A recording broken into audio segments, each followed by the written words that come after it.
चलिए अब हम यहां तक पहुंच चुके हैं कि द्वितीय विश्व युद्ध के बाद पूरा विश्व है दो गुटों में बंट गया। दो ध्रुवीय विश्व का आरंभ, यानी the emergence of two power blocks. दो पावर ब्लॉक हमारे पास आ गए थे। दो पावर ब्लॉक कौन? एक पावर ब्लॉक का नेता कौन? अमेरिका। और दूसरा पावर ब्लॉक यानी दूसरा जो गुट है उसका नेता कौन? सोवियत संघ। ये विभाजन सबसे पहले यूरोप में देखने को मिला। यूरोप में भी सबसे पहले हम बात कर लेते हैं जर्मनी की।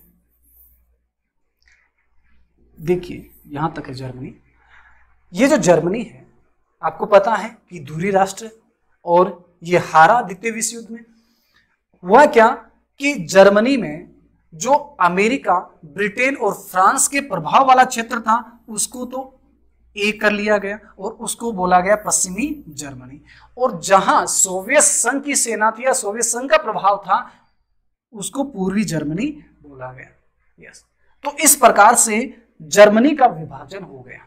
और ये विभाजन किसने किया? इन दोनों ही गुटों ने इसका विभाजन किया है। यानी जर्मनी एक ऐसा देश जिसको केक की तरह काटा गया। हालांकि दोनों महाशक्तियों ने काफी देशों को केक की तरह काटा है। वियतनाम को काटा, उन्होंने कोरिया को काटा है। तो महाशक्ति जहां कहीं भी लड़ाई चल रही थी वहां पहुंच जाती और वहां पर एक महाशक्ति एक पक्ष की तरफ, दूसरी महाशक्ति दूसरे पक्ष की तरफ।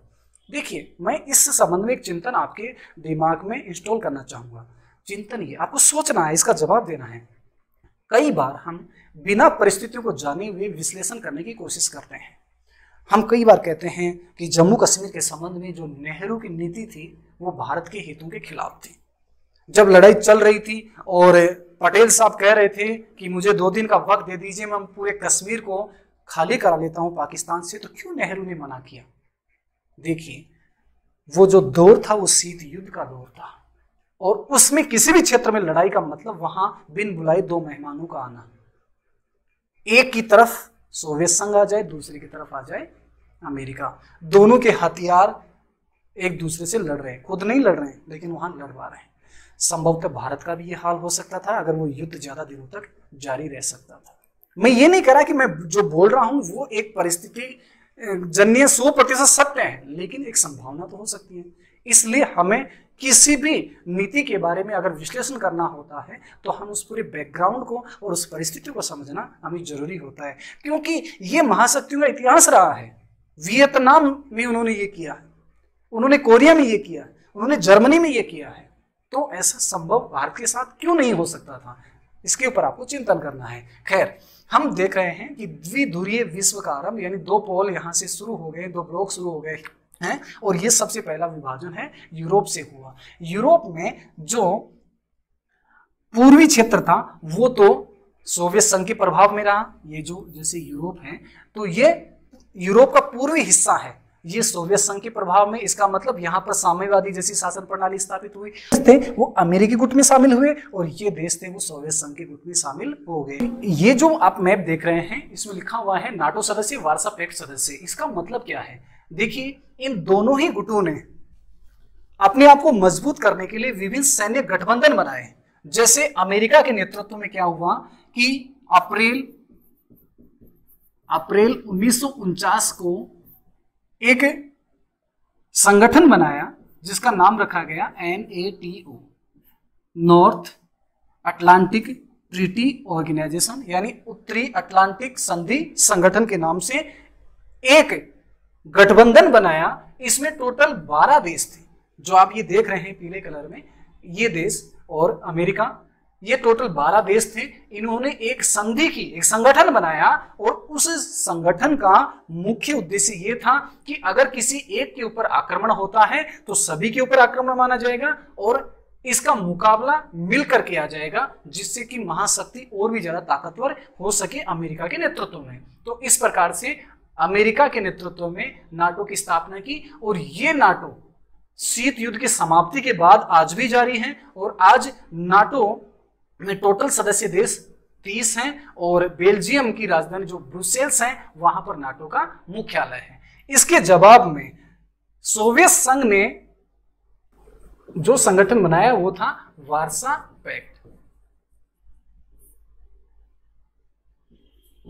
जिसकी स्थापना 1955 में की गई।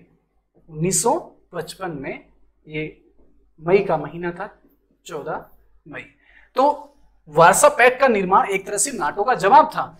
यहाँ 8 देशों ने मिलकर एक सैन्य संगठन बनाया, एक सैन्य गठजोड़ बनाया, और वो पूरी तरह से नाटो का जवाब था कि एक के ऊपर हमला तो सभी के ऊपर हमला माना जाएगा और मिलकर हम उसका मुकाबला करेंगे। तो इस तरह से दोनों ही गुट सैन्य गठजोड़ द्वारा अपने अपने गुट को और मजबूती प्रदान कर रहे थे।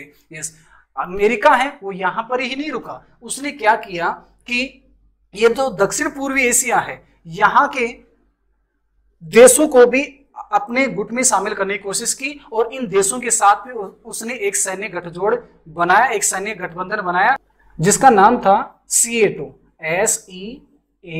SEATO, यानी South East Asia Treaty Organization, यानी दक्षिण पूर्वी एशिया संधि संगठन। ये इसकी स्थापना 1954 में की। इसका मतलब इन देशों को वह सुरक्षित रखना चाहता था साम्यवाद से, और अपने गुट में उसने वृद्धि की। इन देशों के साथ उन्होंने सैन्य गठजोड़ तैयार किया। इसी तरह मध्य एशिया के देशों के साथ भी अमेरिका ने एक सैन्य गठजोड़ किया जिसका नाम था CENTO, Central Asia Treaty Organization. इसको पहले तो बगदाद पैक्ट के नाम से जाना गया, उसके बाद में इसका नाम रखा गया सेंटो, यानी सेंट्रल एशिया ट्रीटी ऑर्गेनाइजेशन। तो ये 1955 में किया गया। ये जो पीले कलर में आप देख रहे हैं ये एक तरह से पहली दुनिया किसको कहा गया? पश्चिमी गुट को, यानी अमेरिकी गुट को। दूसरी दुनिया कौन सी है? जो लाल कलर में है, यानी सोवियत संघ और उससे प्रभावित जो देश हैं उनको दूसरी दुनिया कहा गया। यस, अब रह गई तीसरी दुनिया। तो तीसरी दुनिया कौन सी है? तीसरी दुनिया वो देश हैं जो द्वितीय विश्व युद्ध से पहले इन महाशक्तियों, विशेषकर यूरोपियन महाशक्तियों के गुलाम हुआ करते थे, इनके उपनिवेश हुआ करते थे, और द्वितीय विश्व युद्ध के बाद ही इन्होंने आज़ादी प्राप्त की है। और वो देश थे ज़्यादातर एशिया, अफ्रीका और दक्षिण अमेरिका, यानी जिसको हम लैटिन अमेरिका भी बोलते हैं, उनके देश। तो ये जो नव स्वतंत्र देश थे उनके सामने तो ये बड़ी दुविधा थी। क्या दुविधा? कि अभी वो आजाद हुए हैं और अभी विश्व में गुटबंदी का दौर चल रहा है, और दोनों ही गुट इन नव स्वतंत्र देशों को अपने अपने गुट में शामिल करने की कोशिश कर रहे हैं।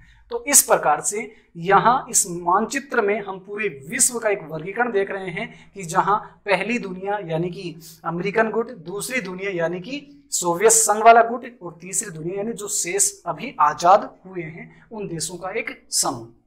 देखिए, एक सवाल जहन में आता है कि द्वितीय विश्व युद्ध के बाद दो महाशक्तियां, यहां महाशक्ति का मतलब सुपर पावर, जिसके आसपास कोई दूसरा देश नहीं है। तो फिर सवाल ये आता है हमारे जहन में, फिर जब ये स्वयं इतने शक्तिशाली थे तो ये नए देशों को या दूसरे देशों को अपने गुट में क्यों शामिल करना चाहते थे? यानी अपने गुट का विस्तार क्यों करना चाहते थे? ये अपना गुट क्यों बनाना चाहते थे? इसका समाधान यहां पर हम ढूंढेंगे। यानी सवाल क्या है हमारा? सवाल ये है कि महाशक्तियों को अपना गुट बनाने की जरूरत क्यों पड़ी, ये हम यहां पर समझने की कोशिश करेंगे। सबसे पहला जो कारण था जिसके चलते इन महाशक्तियों ने अनेक देशों को अपने गुट में मिलाने की लगातार कोशिश की, वो पहला कारण था महत्वपूर्ण संसाधन।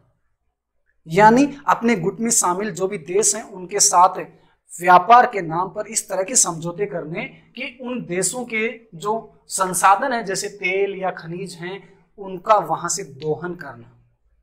मैं आपको उदाहरण के माध्यम से समझाना चाहता हूं कि जैसे अमेरिका की बात करें, आज तक अमेरिका ने अपनी जरूरत का जो पेट्रोलियम है वो विभिन्न देशों से आयात किया है, और वो भी इस तरह से व्यापार को मैनेज किया कि बड़ी कीमत नहीं चुकाई उसने, और खुद अमेरिका के जो तेल भंडार हैं वो अभी भी सुरक्षित पड़े हुए हैं। ये अमेरिका की चालाकी तो है कि विभिन्न देशों के साथ संबंध इस तरह से स्थापित करना कि वहां से कुछ ना कुछ संसाधन दोहन करना।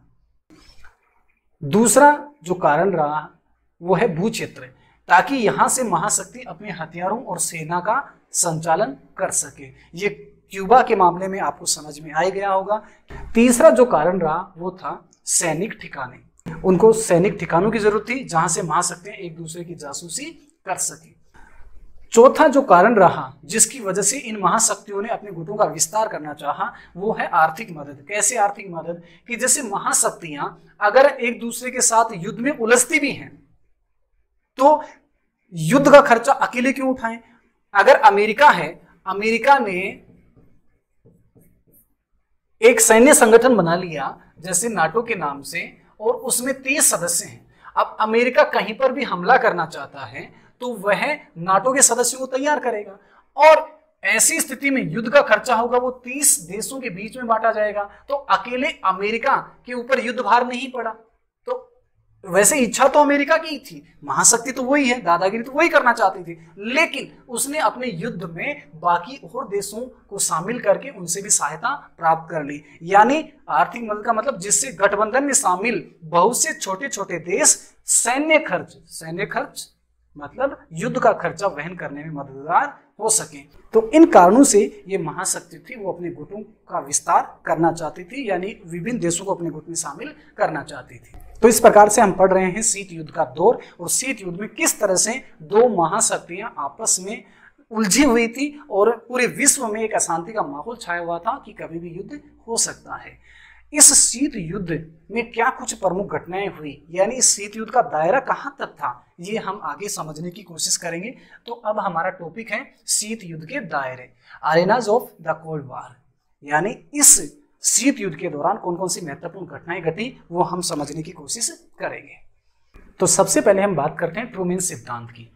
ट्रूमैन सिद्धांत क्या है शीत युद्ध के दौरान? देखिए, तत्कालीन अमेरिका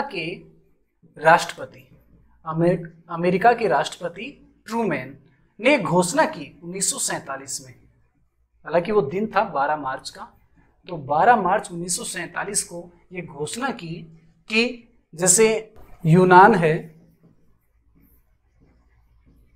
टर्की है, ईरान है, इनमें खतरा है कि साम्यवादी शासन की स्थापना हो सकती है, इसलिए इन देशों की आर्थिक मदद की जाए, जिससे कि वो साम्यवादी गुट यानी कि सोवियत संघ वाले गुट में न जा सके। इसके लिए इनको आर्थिक मदद की जो घोषणा की 12 मार्च 1947 को, उसी को ट्रूमैन सिद्धांत कहा गया। तो यहाँ ट्रूमैन सिद्धांत का एकमात्र घोषित लक्ष्य क्या था कि साम्यवाद को रोकना। तो ये घटना एक तरह से साम्यवादी गुट यानी कि सोवियत संघ को चुनौती देना था। तो इस प्रकार से ट्रूमैन सिद्धांत का संबंध कौन से सन से? 1947 से। दूसरा है मार्शल योजना। देखिए, मार्शल योजना का क्या मतलब है? ये ट्रूमैन सरकार में ही विदेश सचिव या विदेश मंत्री थे मार्शल, और 1947 में ही घोषणा की गई कि ये जो पूर्वी यूरोप जिसमें अधिकांश देश थे वो सोवियत गुट के थे।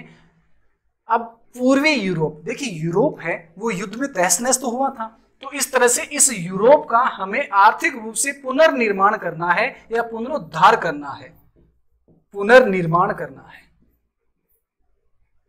और पुनर्निर्माण करना है यानी इसको आर्थिक सहायता देने की जरूरत है। अगर इसका पुनर्निर्माण नहीं करेंगे, अमेरिकन प्रशासन क्या मान के चल रहा था कि अगर हम पूरी यूरोप के पुनर्निर्माण में सहयोग नहीं करेंगे यानी उनकी आर्थिक सहायता नहीं करेंगे तो संभवतः वहां पर भी साम्यवाद की स्थापना हो जाए। इसलिए ट्रूमैन जो राष्ट्रपति थे, उनके जो विदेश सचिव या विदेश मंत्री थे, उन्होंने 1947 में घोषणा की कि आगामी 4 साल 1948 से लेकर 1952 में पूरे यूरोप के इन देशों को 12 अरब डॉलर की सहायता राशि दी जाएगी। 12 अरब डॉलर की सहायता राशि दी जाएगी। इस योजना को, जिस योजना के तहत पूरे यूरोप का पुनर्निर्माण करना था, इस योजना को नाम दिया गया मार्शल योजना। तो इस प्रकार से हमने पढ़ा ट्रूमैन सिद्धांत 12 मार्च 1947, ये केवल 2-3 देशों तक सीमित था, और मार्शल योजना थी वो 4 साल का एक प्रोग्राम था जिसमें 12 अरब डॉलर देने की घोषणा की गई, और ये पूरी यूरोप के देशों के लिए था जिससे कि वहां पर भी साम्यवाद की स्थापना न हो सके। बर्लिन की नाकेबंदी, देखिए ये 1948, 1948 बर्लिन क्या है? बर्लिन है राजधानी जर्मनी की, और जर्मनी द्वितीय विश्व युद्ध में हारी, लेकिन जर्मनी के दो टुकड़े कर दिए गए। पूर्वी जर्मनी है वो सोवियत संघ के प्रभाव में रही, और पश्चिमी जर्मनी है वो अमेरिकन गुट के प्रभाव में रही। लेकिन उसकी जो राजधानी है बर्लिन, उसका क्या हो? तो बर्लिन पर अधिकार दोनों ही गुटों का था, इसलिए सोवियत संघ चाहता था कि बर्लिन को पूरी तरह से पूर्वी जर्मनी में ही रखा जाए। इसलिए 1948 में सोवियत सेना ने क्या किया कि बर्लिन शहर की नाकेबंदी कर दी। इसका मतलब इसके चारों तरफ सेना लगा दी कि यहां किसी का आना जाना न हो। अब अगर ये जिद अमेरिका की तरफ से भी हो जाए तो यहां पर एक लड़ाई होने की संभावना है। यस, कुछ दिनों बाद ये नाकेबंदी उसने हटा ली, लेकिन ये भी एक तरह से इस घटना ने भी विश्व में अशांति का माहौल पैदा कर दिया था। तो बर्लिन की नाकेबंदी वाली घटना कब की है? 1948 से। फिर हम देखते हैं जर्मनी का विभाजन, यह है 1949। मैंने कहा पहले कि यूरोप में जो वर्गीकरण हुआ, सबसे पहले विभाजन जर्मनी में हुआ।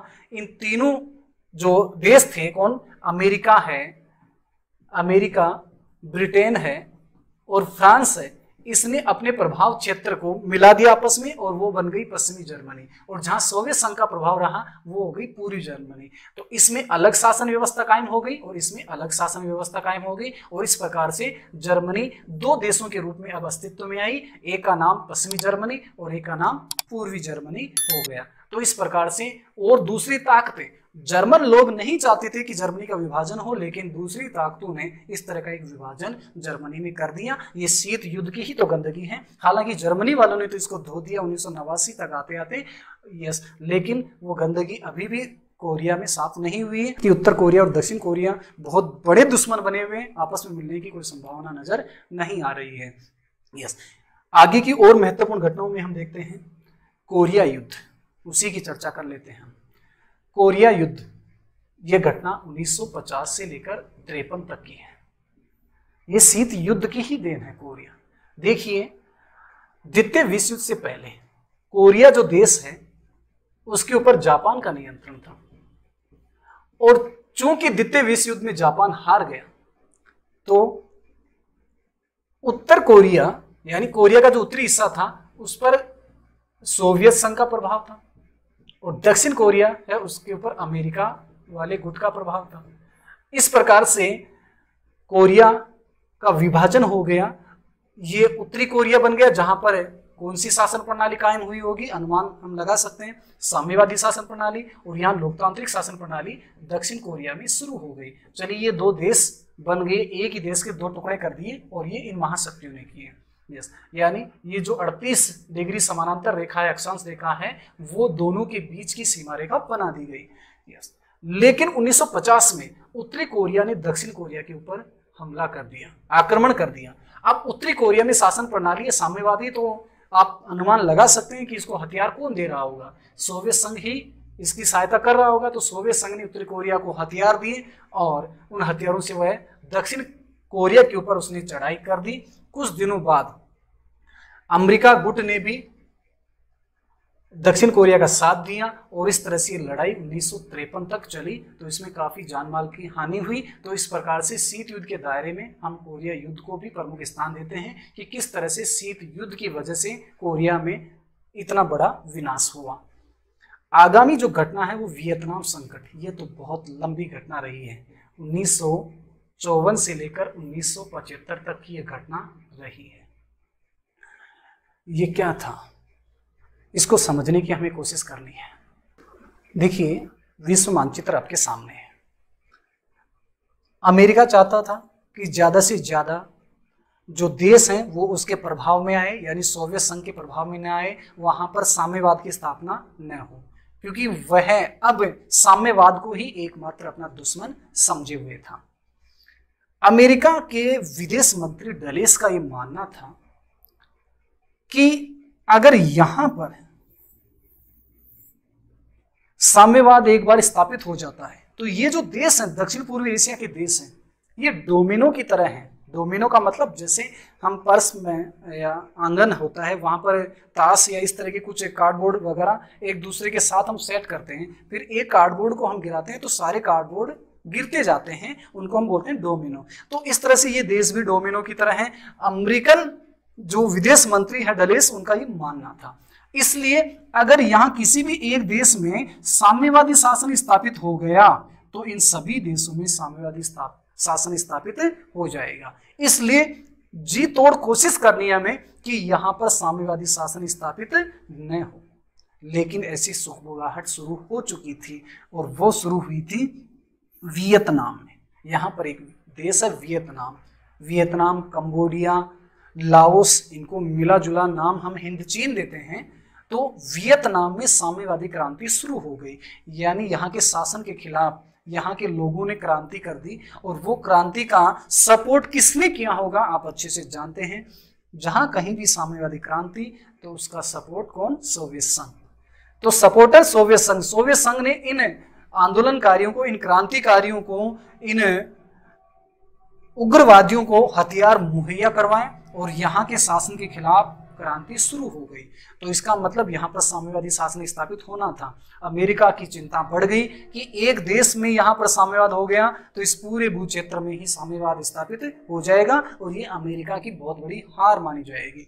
इसलिए अमेरिका ने क्या किया, 1954 में वियतनाम में अपनी सेना भेज दी और यहाँ जो वहाँ के शासन के खिलाफ जो साम्यवादी क्रांति हो रही थी उन लड़ाकों से वहां की सेना लड़ने लगी, यानी अमेरिका की सेना लड़ने लग गई। देखिए यहाँ के जो लोग जो लड़ रहे थे, साम्यवादी क्रांति कर रहे थे, वो गुरिल्ला युद्ध पद्धति के माध्यम से युद्ध लड़ रहे थे, यानी छुप छुप कर वार करना, ये इनका काम था। जैसे कि आप न्यूज़पेपर में पढ़ते हैं भारत में जो नक्सलवाद फैला हुआ है उसके लड़ाई की जो पद्धति है उसको हम कहते हैं गुरिल्ला युद्ध पद्धति, यानी वो घात लगाकर हमला करते हैं, जंगल में कहीं छुप जाएंगे 150 जो भी आतंकवादी या नक्सलवादी हैं और जो ही उधर सेना का काफिला गुजरेगा तो अंधाधुंध उनके ऊपर वो फायरिंग करेंगे तो उनको कुछ समझ में नहीं आएगा कि ये हो क्या रहा है। तो इस तरह से ही गुरिल्ला युद्ध पद्धति के माध्यम से यहाँ के लड़ाके अमेरिकन सेना से लड़ रहे थे।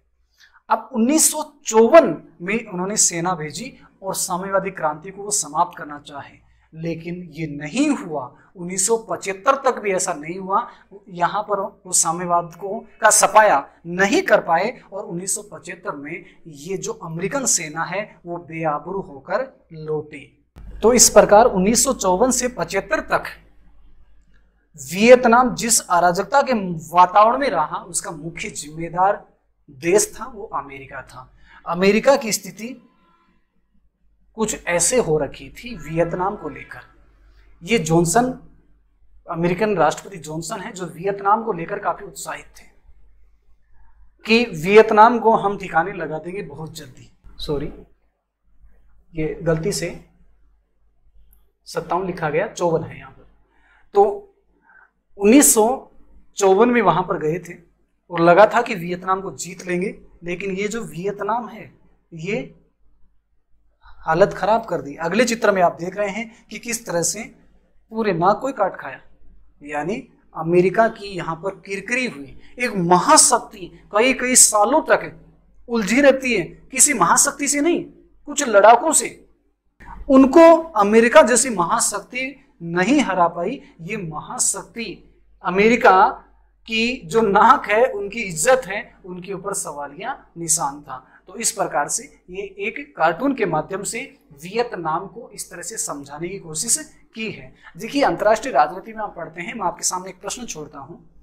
आपके सामने प्रश्न ये है कि भारत ने भी अपनी एक शांति सेना भेजी थी और उस देश को भी ये माना गया था कि ये कहीं ना कहीं भारत का वियतनाम सिद्ध हो गया। वो कौन सा देश था? आप कमेंट्स करके वो जरूर बताएं कि किस देश के संबंध में कहा जाता है कि ये भारत का वियतनाम साबित हुआ था। चलिए अब आगे बढ़ते हैं।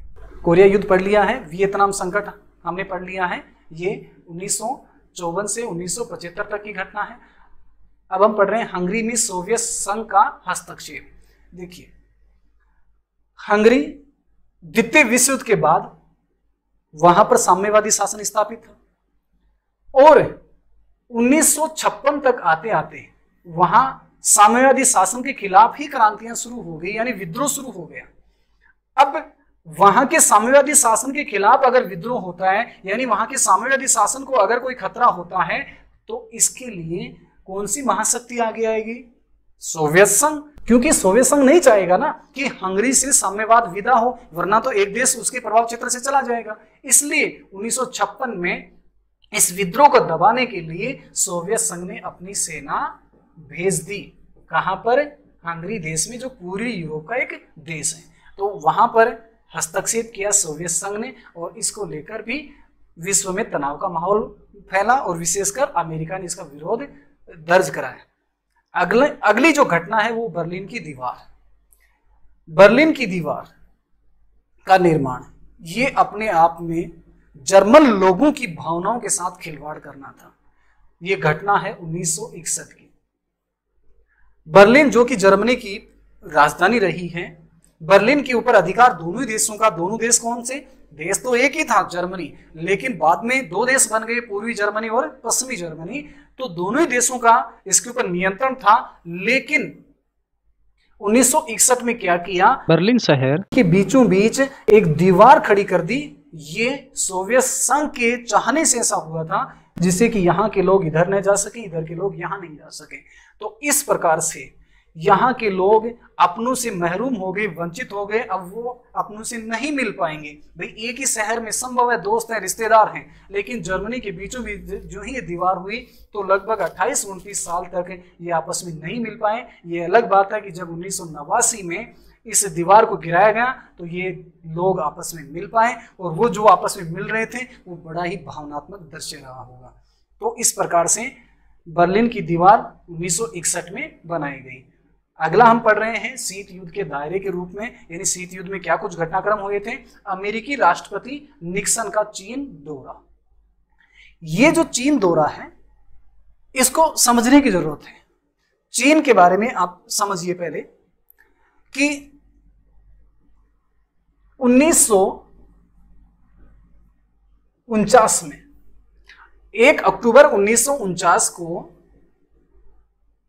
यहां चीन में साम्यवादी क्रांति हुई, और जो ही साम्यवादी क्रांति हुई तो सोवियत गुट को तो बल मिला, उसको ताकत मिली कि चलिए एक बड़ा देश है, चीन जैसा विशाल जनसंख्या और विशाल क्षेत्रफल वाला देश है, वो उस जैसी शासन प्रणाली में आया है, यानी उसके गुट में शामिल हुआ है, तो सोवियत संघ को काफी ज्यादा ताकत मिली इस बात को लेकर। लेकिन ये जो सोवियत संघ की खुशी थी वो ज्यादा दिनों तक कायम नहीं रह पाई, क्योंकि आगे चलकर धीरे धीरे सोवियत संघ और इस चीन दोनों के बीच में ही मनमुटाव शुरू हो गए, और ये मनमुटाव इतने आगे बढ़ गए थे कि 1969 तक आते आते तो दोनों के बीच में एक छोटा सा युद्ध भी हुआ। इस प्रकार से इन दोनों के बीच में जो मनमुटाव था उसका फायदा उठाने की कोशिश की किसने? अमेरिका ने। देखिए, वैसे तो चीन साम्यवादी शासन प्रणाली वाला देश है, आज भी है, इस नाते उसका झुकाव या उसकी मित्रता है वो सोवियत संघ से होनी है। लेकिन जब इन दोनों के बीच मनमुटाव हुआ तो इसने फायदा उठाने की कोशिश की, और उसने चीन के साथ गुपचुप तरीके से एक तरह से मित्रता बढ़ाने की कोशिश की। ध्यान देंगे, यहां पर विचारधारा गई भाड़ में।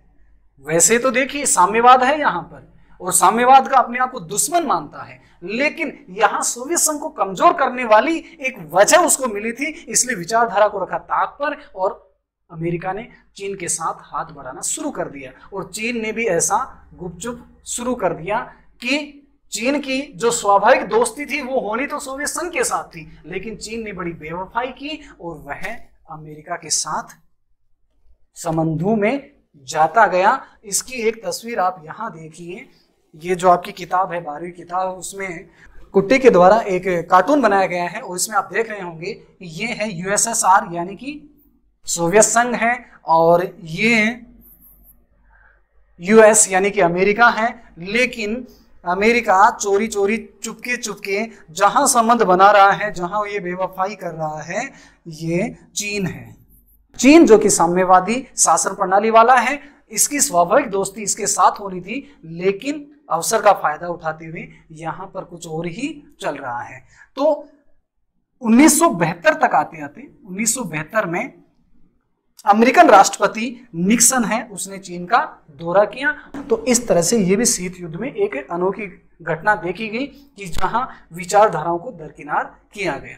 तो इस प्रकार से ये शीत युद्ध के प्रमुख दायरे थे या शीत युद्ध में होने वाली प्रमुख घटनाएं थी। हम यहां तक पढ़ चुके हैं या हम ये समझ चुके हैं कि शीत युद्ध के दौरान ये पूरी पृथ्वी या पूरा विश्व है, पृथ्वी शब्द नहीं ठीक रहेगा, पूरा विश्व है, ये दो गुटों में बट गया था। और ये मानचित्र हम बार बार देख ही रहे हैं, एक गुट अमेरिका के नेतृत्व में और दूसरा गुट सोवियत संघ के नेतृत्व में। चलिए आज के लिए इतना ही। आज की क्लास को लेकर अगर आपके मन में कोई क्वेश्चन क्यूरीज हैं तो आप कमेंट्स कर सकते हैं, उन क्वेश्चन क्यूरीज का समाधान कर दिया जाएगा। ये पहला चैप्टर पूरे होने के बाद में आपको नोट्स उपलब्ध करवा दिए जाएंगे। हमारा जो टेलीग्राम चैनल है वो डिस्क्रिप्शन में दे दिया जाएगा, मेंशन कर दिया जाएगा। तो इसके लिए आप लगातार हमसे जुड़े रहें और साथ ही साथ अगर ये हमारा प्रयास आपको पसंद आया है तो आप इस वीडियो को लाइक करें, शेयर करें और अगर अभी तक आपने इस चैनल को सब्सक्राइब नहीं किया है तो कृपया इसको सब्सक्राइब कर दें। और आपको बता दें कि आज की ये जो क्लास है वो आप तक पहुंच पाई है, इसके लिए संभव क्लासेज का बहुत बहुत आभार, बहुत बहुत धन्यवाद।